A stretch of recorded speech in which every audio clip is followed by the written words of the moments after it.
welcome to the Madison Podcast. You know who I am, Ben Lavender, New York's favorite British mortgage broker.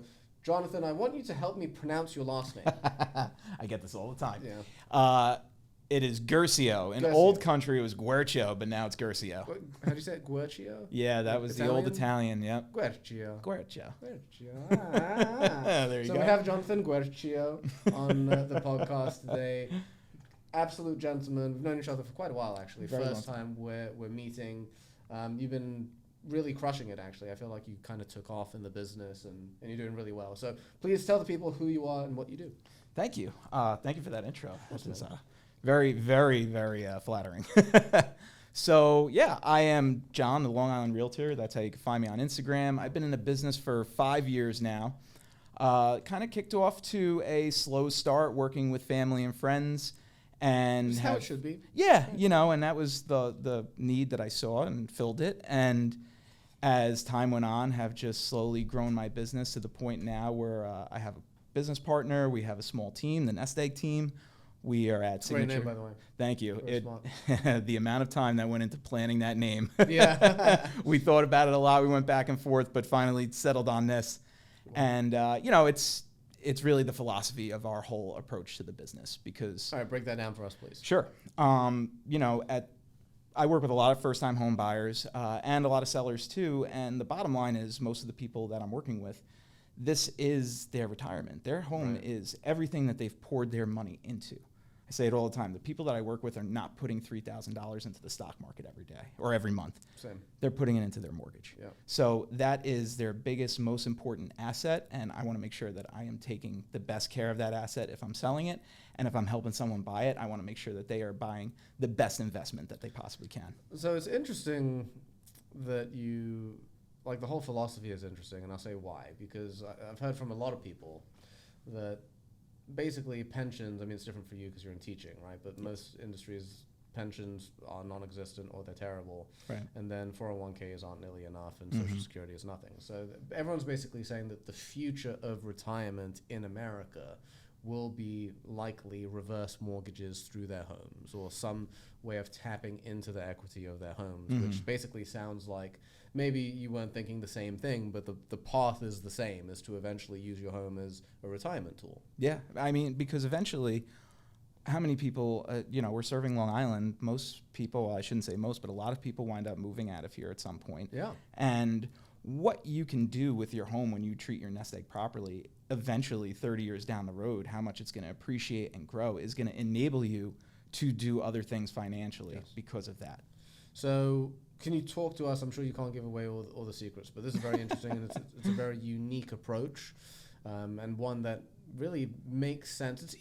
It's also, I wouldn't say easy, but it just it goes in line with why a lot of people buy a home, right? So talk to us about how do you walk your customers through that process or help them see that vision, if you will. So you know what I do that's a little crazy, and this is not necessarily a secret, but the first thing I do with all my first-time home buyers, especially right now, is I don't show them a single property. I show them closed properties. Okay. Because if you are right, we're still going over asking for offers, right? It's been a little less than it was over the past few years, but we're still going 30, 40, 50. It could be anywhere over asking. Why am I going to show you a property? If your budget's $600, I'm not going to show you houses that are listed at $599 because chances are if they're listed appropriately, they're going over that. We're going over budget already, and now I'm asking you to stretch if you love that property. So the first thing I do is I start by showing them closed properties within their price range. Gotcha. This way you have a better sense of what you're really going to get at that price. I've never heard that before, and it's so simple. I feel kind of dumb, actually. It makes a lot, because it's so easy, because if someone's like, I want this, and be like, okay, well, this just closed for this price, so... Right. And it just whether they're being over or under realistic, it gives them a gauge because it's this closed recently. Exactly. Right? It's not like it's a listing and anything could happen. Right. It's really smart. Okay. And rates have been there for a while now, Yeah. so you have a good sense in the last 3 to 6 months of what you're actually going to get at your price point. So that's one of the first things I do. How do they usually react? It's almost like homework. Again, I'm a teacher, so it's kind of like a homework assignment, and it sets up everything that we need to understand about each other for the transaction. One of my things is I am very pragmatic. Buying a home, selling a home is an emotional thing. Yes. So I have to tell people right away. I'm like, look, I am bottom line, results driven, pragmatic. So I will hear your emotions. I will address them. I will do my best to acknowledge every emotion that you have, but I am always going to approach this in a very pragmatic way to keep you also emotionally level, because I'm very emotionally level. I don't get upset. I don't get crazy about deals. I always, this is my line. So this isn't a secret, but I always say a good agent puts out fires, but a great agent prevents fires. Yeah, it's a great line. That's, it's a good line. But I am an English major, so I should have more good lines. I don't have enough yet, but I'm working on that. So again, the process is setting expectations right away, is laying everything out there. This is what's going to happen. I have the whole process on video. I do a lot of videos, so every step of the way there's a video. But it's setting those expectations, getting what they actually need, because a lot of times we hear things as realtors and, you know, we're limited on inventory, so there's not too much we could do. So I want to know exactly what you're looking for, what your expectations are. And we have a 30-minute to 60-minute discovery call before we ever go see a property. Yeah. And that involves the closed properties. And then from there, it's really just making sure that we're seeing what we should be seeing, and then we move into offers and everything like that. But there's a lot of establishment that happens before we get there. Yeah, you do a lot of work with them up front, basically, to ensure that when they're placing, like, you're not wasting time. A lot of front end work. So, yeah, but it's like you said, you do your homework early, so you don't have to worry about handing it in and scrambling last minute, right? Absolutely. So. I mean, because no one wants to get upset and emotional and angry during a transaction when something unexpected comes up. So I was going to say, do you feel that, because I do, that limits the amount of frustration or like how emotional people are? Because like when it's a surprise, people always freak out, but if they know what to expect. So it's funny, like I have a line that I quote. Okay. And it's not my line, it's actually from a movie. You've seen The Dark Knight? Yes. Yeah, so you know how like the Joker's, when he's in with Harvey Dent, he's like, if I tell everyone that there's going to be a car bomb, no one like freaks out because they know what to expect. Now, obviously, it's not the same thing, but it's like when you know what's going to transpire, even if it's not the best thing in the world, at least you're a little calm about it because it's not just like shocking you. Yeah, I mean, the worst thing that the most emotional I see buyers get is when something unexpected comes along. So tempering those expectations and letting them know what is most likely to occur during a transaction definitely calms the waters and makes the whole thing much smoother. What do you find those things are? As far as setting expectations? Yeah, like all the issues, the random issues that you set up front, or like be prepared if the seller's or whatever the case may be, right? Yeah, it could be that. You know, and honestly, one of the biggest expectations I said is buyers get very emotional. They see the price of houses. It's a very expensive purchase right now. Their monthly payments are going to be high. So when they see a house that's priced pretty high and there's a lot of repairs that need to be done, or, you know, the first thought that comes to, how could the seller be so greedy? Why are they listing their house at this price? And I have to, you know, remember, maybe they didn't update the kitchen because something bad happened and they couldn't. There's a reason why. They're not greedy. They are trying to cash in on their nest egg, what they spent their life building, and they have every right to cash in. Exactly. I say that all the time. When you're in this position, and if you have me sell your house 30 years from now, you're going to say, John, squeeze every penny you can out of this. And that's our job, and that's what we do. So that's like one of the biggest expectations is letting them understand the market now, what it's going to be, how you're going to have to probably offer over asking on a lot of homes. If you want to go for the house that was just released today, we're going to look at it, but it's probably going to go over. Be ready for that. And then it really becomes house dependent, right? Like if there's a CO issue, if there, you know, all those little things that could come up. Yes. Those are the things that then I explain, like, okay, look, this is first, we got to make sure. Issues. Yeah, like Ben will clear this. Don't worry about it. You know, like this is okay. Like, you know, title, but this is why you have title insurance in case, you know, Uncle Joey comes out of left field and says he owns a house. Oh, we have title insurance. It's to protect you. Everything is there to protect you, but here's what you need to know. Got it. And then it just makes everything go by smoother. Way smoother. And there's still things that could come up. Like I said, I don't have a crystal ball, but I'm going to try and put out all those fires before we get there. It's, I mean, even to this day, there's nothing surprises me. There's always something new. And, you know, the most common denominator, I would say, it's like a lot of these issues aren't issues. What makes them issues is exactly what you're doing by preventing them. It's like the reaction and the emotion involved, right? So something that you said before, which I thought was very, very interesting and very smart, was that you're there to kind of be the steady rock.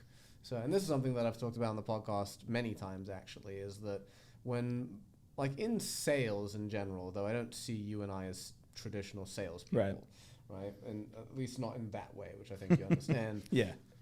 Like we're taught to mirror our clients, which is the worst thing you can do in our business, because then you're basically solidifying that they are righteous and feeling the way that they're feeling, which many times can be true, right? But for them to freak out about, I don't know, the home inspector showing up 10 minutes late or whatever, like something small. Yeah. That's not a huge issue. Right.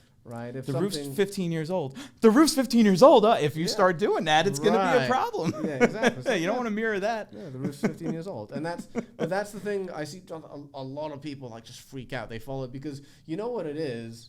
It's, if you just think about, forget like the whole business thing, just from a physical, how we exist day to day, and this is my hippie kumbaya spiritual sense kicking in, but from like an energy expenditure, like thought from us, it's easier to match someone's energy, right? Like it's easy to just like go along with it. Yeah, it takes more energy, more professionalism to be like, no, right? Or maybe you don't even have to say no, but just to not go along with it. It's kind of, in a way, it's kind of lazy, right? But it's better long term anyway. It's better for you and it's better for the client. Right.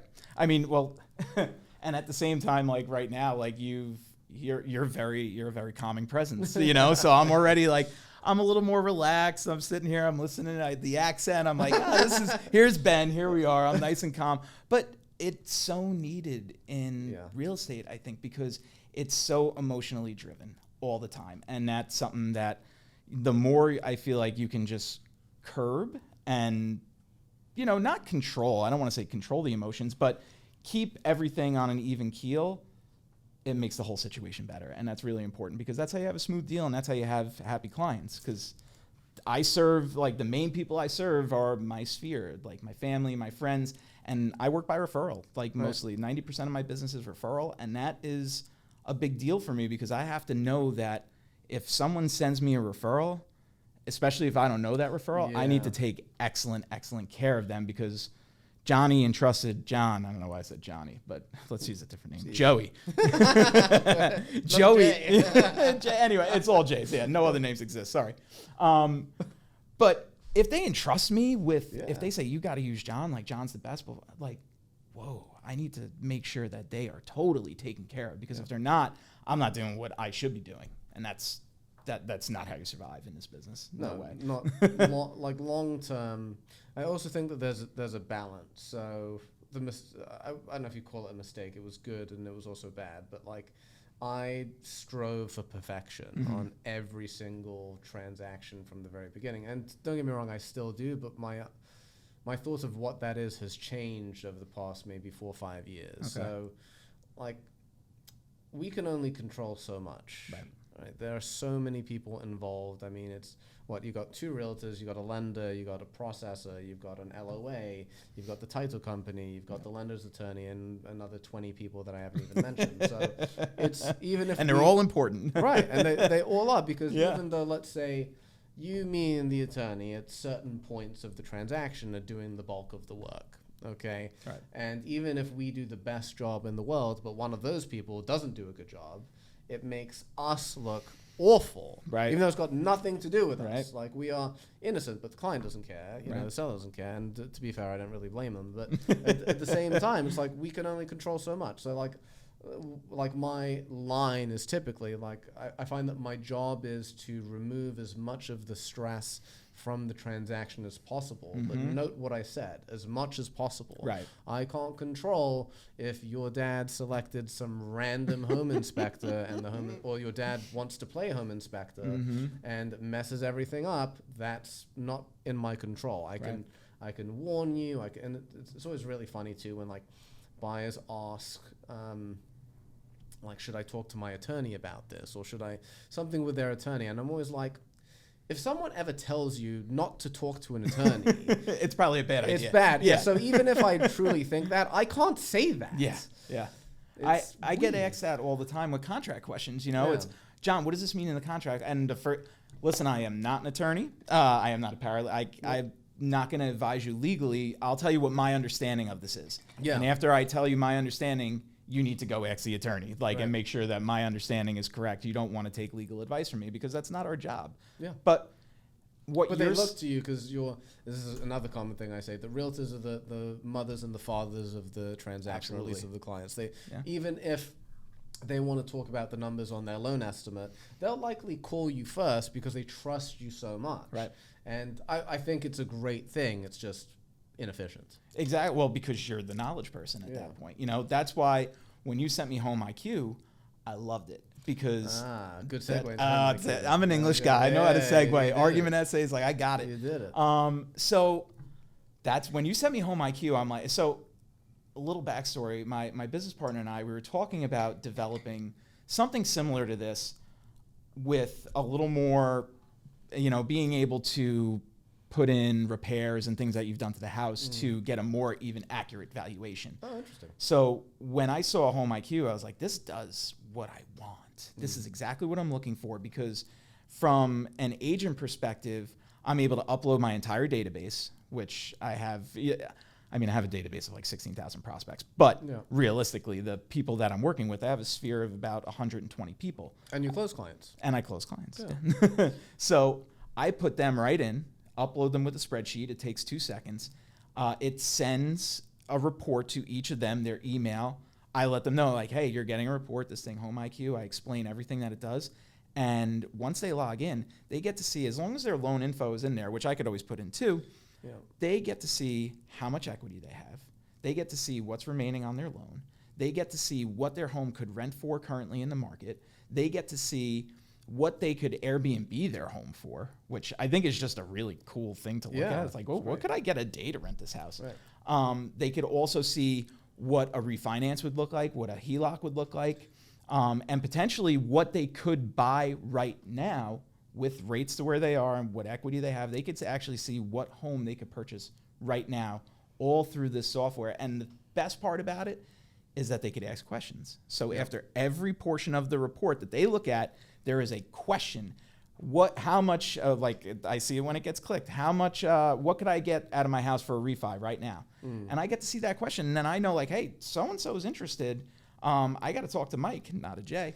I got and what, it texts you, it emails you? It texts me, it emails me, and then I get to go and respond directly to the client. It's like, hey, I saw you were looking for, my sister-in-law did it. I was like, you're not refining right now. Yeah. I was like, no, what are you doing? She's like, oh, no, I just wanted to see. I think it's pretty cool. And every person that I sent this to loves it. The homeowners that I sent it to love it.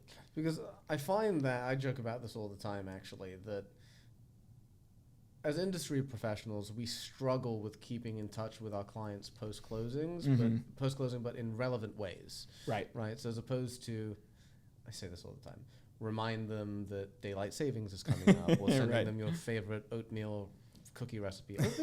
Why have oatmeal cookies when you could have chocolate? It just doesn't make sense. It's no one's favorite cookie. I got to be honest. It should be illegal. It's terrible. That person should be questioned a little bit as to why oatmeal raisin is their favorite. I was going to say shot in the face. Or that, you know. I'm just slightly more aggressive. It's your podcast, so you do whatever you want. Tyler will just cut out what he has to. He has an entire... No, shoot them in the face. Yes. So we'll leave it at that. Yeah.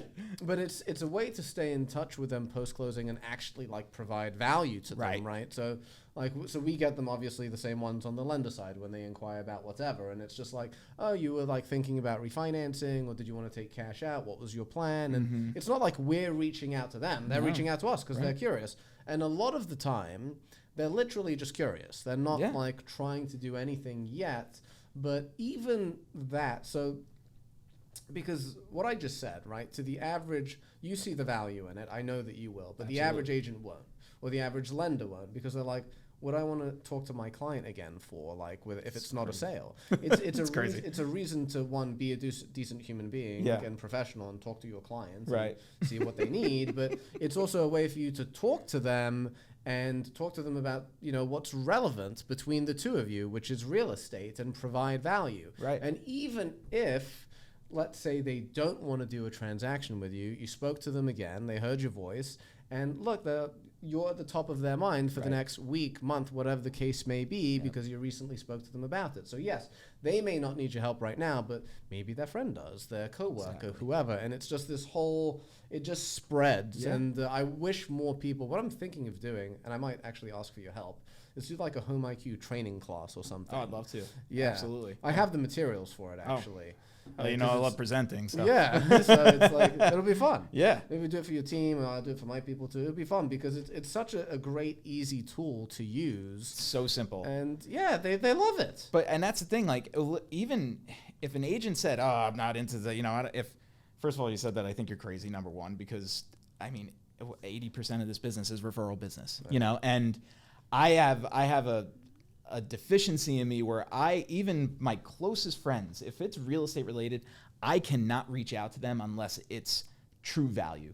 Like I can't call and say, hey, what's up? You know the market's, it's so not me, you know, like it's just not who I am. There has to be real value. We're so similar. It's hilarious. And that's, you know, like I have a coach, like I got a coach. One of the things I did, cause I just wanted to be better. And she's like, you know, you're making your calls. And I'm like, well, I need something to call about. Right. I'm not just calling my buddy to check in. Yeah, about real estate. Because you wouldn't do that normally. No. Right? So why would you do it now? Exactly. But when you give me something like this, I've called now everybody in my database. Oh, shit. And I'm like, and I've sent it to everybody. Yeah, no joke. Okay. I'm literally on the phone like, hey, or texting, depending on their preferred method of contact. You know, sometimes I get heat from the coach about not calling, but I'm like, look, some people only want to be texted. Some people don't want to talk on the phone. Just got to deal with that. Hey, did you see what I sent you? Yeah, what is that? Oh, it's this app. It's called My Home IQ. It gives you this and this and this. I list the whole thing. Oh, that's really cool. I'm like, yeah, log on. What are you doing? Like, don't you want to know how much your home is worth? Are you crazy? Yeah. And they're like, yeah, no, I do. Okay, boom. Thank you. Phone call done. And the information that they get, by the way, is from like 5 of the biggest financial institutions in the world. Really? Like, okay. BlackRock, which is owns like own everything. Yeah. Yeah, exactly. They own this table. Basically, and the people that made it, bastards. And CoreLogic is another one. CoreLogic has a tremendous amount of info when it comes to the mortgage market, and like 3 others. I never even watched that show. I'm not that old. And I watched Happy Days. Did you really? When I was a kid, yeah. In England. I never turned it on. I never thought he was cool. No offense. No, I got Henley, what's his name? Winkler? I don't know. Yeah. All right, whatever. Tangent. I told you that could happen. I said it. I was helping an agent comp a property, and you know, it's just like, well, I'm using RPR. I'm like, RPR is great, but you're talking about this town and this town, and in this little section right here, it's still this school district, but where you're pulling from is right up here. This is a whole nother area, and they're both high end, but you just went from 800 to 1.3 million in the same house because of the location. We can't pull those comps. We're way, you know, and having to explain that is a little frightening to anyone who's working around here. Like personally, I think you should know those things. You got to know where the boundaries are, where the school district lines are, how the properties change that quickly from one street to another. I mean, if you don't know that, just learn it. You know, it's not like you should get out, but just learn. Yeah, learn the area. But that's it. You know, going back to what you said about the agents, because I do want to make this clear for Home IQ. Another thing that from the agent side that I think is amazing is they have a section called banners, and in banners is, I haven't even scrolled all the way through it. There's at least 50, and they're, you know, pictures, and they have what's the homeowner's handbook. And then underneath it, when you click on that one, it gives you a great graphic. Underneath it, it gives you a blurb, and then it gives you the link to your own personal landing page. So that's another thing that Home IQ does, is you have your own personal landing page in there. Not bad. By the way, I don't pay for this. Where's the camera? It's over there. I'm looking at the mic. Hey, I don't pay, like... Yeah, I do. Yeah, thank you, Ben. Like, Ben, we talked on the phone, and the next day I get this thing. I'm like, is this you? He's like, yeah, that's me. It's cool. And it is. It's awesome. But... It's one of the few things, like... Because I have all these mortgage tools. I'm sure you got all these real estate tools. It's one of the few that does what it says it does. Yeah. You know, and it's useful, which is so refreshing, because I find like we've got all these different CRMs and gimmicks, and they all suck. Yep. You know, they do 10% of what you want them to do. It's like, it's really nice. Yeah, it does everything it needs to. And The personal landing page is great because you could post that on Facebook with the banners. But I do like A/B testing with that with email campaigns. So I'll send out the homeowner handbook with the blurb and that, and then I'll send out the other one is like know your equity now, and it's got a different banner, a different blurb, same link. Split test, yeah. Split test it, like what's working, what's not, and you're able to do that. It's I have my moments. Moments of genius, yeah. Well, and you know what it is? Like that's teaching kind of helps with that because it's such a process, and that's what helps me with my clients because people always ask, like, how are you? I had a buddy. I played softball with this guy for 3 years now. We didn't really know each other before that, but literally every Wednesday night after softball, we're in the parking lot drinking beers for a few hours. We're hanging out. It's great. Like 2 weeks ago, literally we're sitting there. And I started talking, we were talking about back to school. He says, you're a teacher? I'm like, you serious? And he's like, yeah. I'm like, bro, you've known me for 3 years. He's like, I didn't know you were a teacher. I thought you were just a real estate agent. Good. And I get that all the time. And I'm like, I guess I'm doing something right on social media. If they want you, if you want them to remember you for one of the two, they want you. Right, absolutely. But being a teacher has taught me process because I teach special education students. They have significant learning needs. So like I have to figure out every which way that they need to learn and get to a point, right? And it's the same thing with a real estate action or a transaction. I have to figure out how we're going to get there, every hurdle that we might come across, and that's the way my brain is wired. And when dealing with sellers, it's the same way. Like I have literally a day-by-day marketing plan for the first 30 days of listing a house from like 5 days before till like week 4. Just every day, here's what's going to happen. Here's what we're going to do. And it's just laid out because I couldn't function any other way. Yeah. And it's also amazing because most people in the business don't function that way, John. They just let's just put it on the market and let's, we're pricing it for this way and the phone calls will run in and we schedule the showings and that's it. And you know what? For a while, that was what was. It could happen. You know, the COVID market, I feel like, kind of made that what it was, and for sure. You didn't have to do anything. You put the house up, and it was going to sell, and that's it. Now we all have to work. Yeah, we're back to work. Which a lot of us actually, it's ironic, are not used to doing. It's like because it takes. Well, look, I'll tell you what it is because you go from. Maybe it's probably a little different on the mortgage side too, but you go from basically being super proactive, right, and making all these phone calls to then making 0 phone calls and just picking up 300 phone calls a day because everyone's inquiring, and then you have to like relearn that behavior. Right. So I don't think it's a matter of laziness. I think it's just a matter of like getting back into that, and it's hard to do. For a lot of people. Yeah.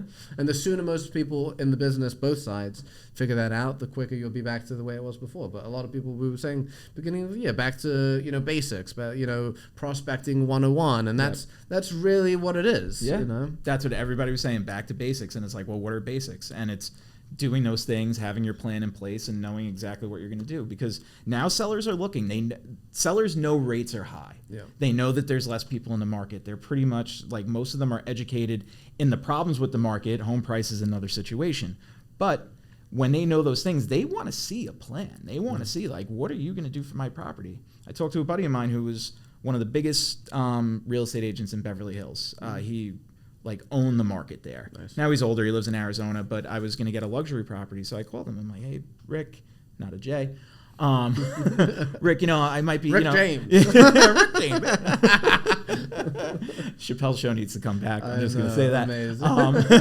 That I watched a lot. But, and he laid it out for me plain as day. He said, John, they want the same thing you're doing. Like, what do you do when you listen about? I'm like, he's like, the exact same thing. Nothing's different.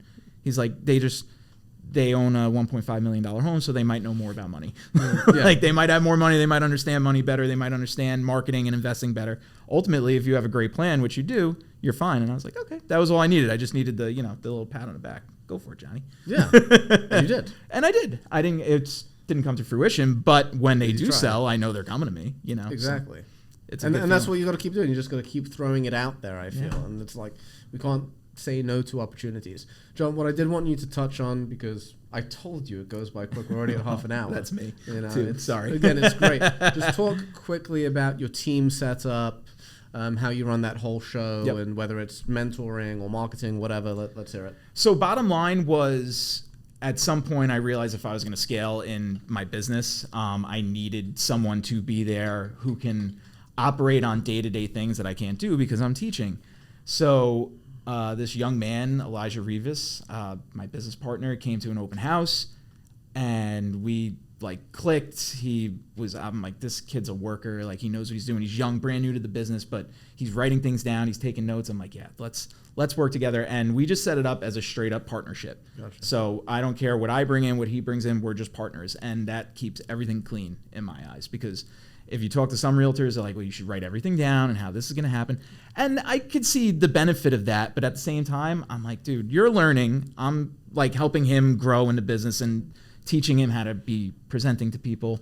And at the same time, like, he's got business that he's going to bring in because he's getting down and dirty. Like, he's door knocking, he's calling, he's doing everything. So we just set up a straight partnership. It's really just me and him. Eventually, the plan is we do want to grow into like a new agent training, like how to run your business type of team, and let people come on for a little while. And then if they want to go off and do their own business, they're more than welcome to. Yeah. But that's the ultimate goal, is to scale to that. And we're probably about 2 years away from launching that. But it might just happen organically. I wouldn't mind that either. Because that's honestly what happened to me. Really? I didn't like try and like start a team, and I just got calls from people like, Ben, my friend, said, I just got my mortgage license, and my friend said I should come and work for you. Mm-hmm. And it's like, it just happens like that, the same way, like you're talking to the guy at softball about what you do. It's like, it will organically happen. But I do think the key is, and what I see a lot of people make this mistake is, and I'm not saying this because I think you'll do this. I'm just saying this in general. Okay. I probably would. Yeah. No, I don't think you would. Okay. Because it gets tempting to go all in on the team thing, because it's like, I don't have to prospect myself. I could just make passive income and train people. But the problem is like, you need to stay in the weeds to keep you sharp, right? And keep generating business. And ultimately, you need to do that so you could teach them how they can generate business. Right. So like, you may be able to step out for 2-3 years, but after 2-3 years, you don't remember anything, right? And then you got to relearn it. Well, and I still I want to be a great agent still. There are a lot of great teams out there, and there are a lot of great team leaders, and a lot of them are really great business people. I could say I'm probably not the best business person. Like, I have multiple businesses right now. I have some really cool ones, but can you tell us? Sure. You want to hear the latest and greatest? Yeah. This I honestly think it might be a game changer. Okay. It's called Go Directly. And what we did was we compiled a database of about 4,000 direct booking links to short-term rentals. Oh. So everybody who has like professional hosts who have their own website that book through Price Labs and they have their own stuff, we've gathered those links and put them into a database on a website. Interesting. It's very cool. So what I'm not following is, what problem does that solve, though? Well, do you like Airbnb? No. Do you like their service fees? No. So then you don't have to do that anymore. Oh, okay. Because when you book directly to the host, you don't pay Airbnb or VRBO service fees. Ah, I see. So you avoid that whole fee of being on their website, because nobody trusts Airbnb anyway. It's one of their biggest issues right now. You can't see where a property is. Yeah. So this happened to me personally. This was like one of the genesis. I don't know if I'm using that in the plural sense or the right way, but don't critique me, English people. We got a property. We really couldn't figure out where it was as far as location. And then, we have like a boatyard next to us and a factory next to us. And I got my kids there, and I'm thinking like, why can't they just show me where the property is? Because they're so afraid of losing that service fee, because that's a big part of their model. So I'm like, but I know professional hosts, like people I went to high school with. One guy I went to high school with has multiple properties all over the country. And they're like professional hosts. They do such a great job. Their properties are beautiful. They have beautiful websites. And I'm like, I want to have the website where I could find these easily. Because you try and Google that stuff, it's impossible. Yeah. Like, you can't find them because Airbnb, Evolve, VRBO, Booking.com, they dominate the Google search. So it's so hard to find these direct booking links. Not anymore. That's interesting. Yeah. You just gave me some fun vacation ideas, actually. I actually made a coupon code for you. Really? For anybody who listens, so you could just get on the site free. We are charging like $10 to access the database, but I made a coupon code for you. So it's BMB1. That's what it is. You want it? No, I really did. Yeah, I made it today. I'm like, I'm gonna make I didn't know if it would come up, but I'm like, I'm gonna make a coupon code. I'll happily do it, man. BMB1. Anybody who listens to it can get on for free. Just go directly.com. You click the Starter Plus package, $9.99, but the coupon makes it free. That's amazing. It's awesome. Thank you very much. Yeah. Hey. I'll certainly check it out. What other businesses you got going on? That was the main one. The other thing was, I did wholesaling for a while, but that's done. The only other thing was eventually, like I was talking to you before about getting that Home IQ portion and having customers be able to send you pictures and send you updates so that the valuation can be even more accurate. And then it's kind of like property management for single family homes. That's the ultimate goal. Gotcha. Yeah. So the other question that I had is how do you do it all? But we're out of time. So what I do want to the problem. We don't have time. It's a beautiful thing because otherwise these just go on forever. Yeah, so yeah. It's for the best. And again, we could always have you back on, which we will. Be happy to. I appreciate the invite. Of course, truly. man. Of course, it's been amazing. I do want to leave off with two things, please. Which is funny because we barely talked about the actual real estate market. So that's okay. Everybody's talking about it. Just any general advice, doesn't even have to be specific, for buyers and sellers right now. And the second, when you're done, where people can reach you. Okay. For buyers, I would say it's tough right now, but when more people come into the market, it's only going to get tougher. So if you need to buy now, just be emotionally ready for what's going to happen, for still over asking offers, for a high monthly payment. The most important thing is figure out the monthly payment that you could live in. Yeah. Don't get focused on price. Don't get focused on offers. Just if you could live in that monthly payment, live there. And I have to thank Anthony Parada for that line because he gave it to me. Great guy.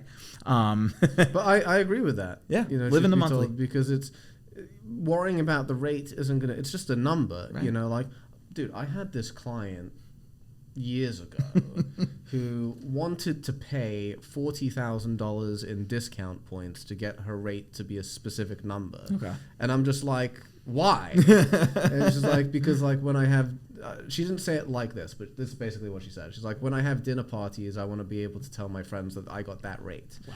And it was like, that's stupid. Status. It's like a status for the rate. Like you do realize they're probably just, and this was like 5-6 years ago, I think. Right. Like I refied her 2 years later anyway because the rates came down. And it was like, it's just like, but I told her that. I'm like, I'm gonna refi. I mean, look, I don't think she ended up paying it, but she wanted to, and it's just like it's silly that people think about these things. But sorry to interrupt. No, not at all. You kidding? Yeah. For sellers, I would say just price appropriately in the sense of let's drive buyers to the house. If we want $550, I don't necessarily love pricing at $550. I like to price under. Let's bring in a lot of buyers. Yeah, let's but get not people too much excited. under, just under so you create some interest. Just under enough. There's a certain number. There's a metric that shows the best amount to price it under, and that's where I always suggest going because buyers know the market. Yeah. They have everything at their fingertips right now. They know how much every house is going for around it. So the thought of, well, my house is worth this, I want this. I understand it, and I want you to get your price always, and I'm going to do everything I can to get you your price. But my strategy and the way I always make it work to get your price is by listing here, and that's the best advice I could always give. Don't overprice on a list. Who wants to sit? Simple. Yeah, very simple. Yeah. Okay, and where can people reach you?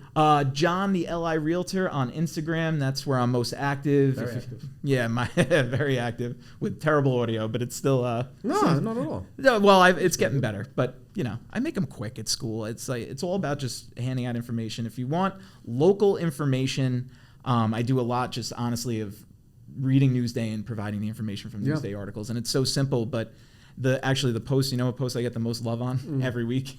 Every week I send out what recyclables in Smithtown are going out on Wednesday because they alternate between cans and paper. Oh, that's funny. Every week I send it out, and it's just like, thank you. That's hilarious. It's so just simple. reminders. It's just reminders. But that's, okay, so and I know we're finishing, but that is like actually providing value. Yes. Because people need that. Yes. It's very different to daylight savings cookie recipes. Mm-hmm. It's useful. Jonathan, thank you so much, man. Hey, thank you for having me. Really appreciate it.